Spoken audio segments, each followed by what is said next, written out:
সন্ধেবেলা স্ন্যাক্স খেতে ইচ্ছা করতেই চিলি পটেটো বানিয়ে ফেললাম। প্রথমেই 3টে আলুকে পিল করে ভালো করে জলের মধ্যে ভিজিয়ে রেখেছিলাম। 3টে আলুকে এবার গ্রেট করে আবার জলে 5 থেকে 7 মিনিটের জন্য ভিজিয়ে রাখবো। তারপরে ভালো করে জলটাকে ড্রেন আউট করার পর একটা পাত্রে ঢেলে নেব।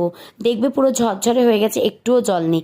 তারপরে নুন, চিনি, গোলমরিচ গুঁড়ো, আদা বাটা, কাঁচা লঙ্কা আর কাশ্মীরি রেড চিলি পাউডার দিয়ে দিয়েছি। 3 চামচ ময়দা আর 3 চামচ অ্যারারুট দিয়ে অল্প একটু জল দিয়ে ভালো করে কিন্তু মেখে নিতে হবে।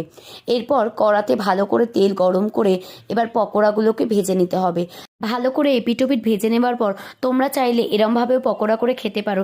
আমি একটু সস দিয়ে টস করে নেব, তাই জন্য টমেটো সস, চিলি সস আর সয়া সসের একটা স্লারি বানিয়ে নিয়েছিলাম।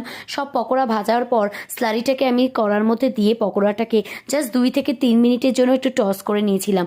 চিলি পটেটো কিন্তু আমার রেডি টু সার্ভ। ভালো লাগলে অবশ্যই বাড়িতে ট্রাই করো আর আমার চ্যানেলটাকে সাবস্ক্রাইব করে দিও।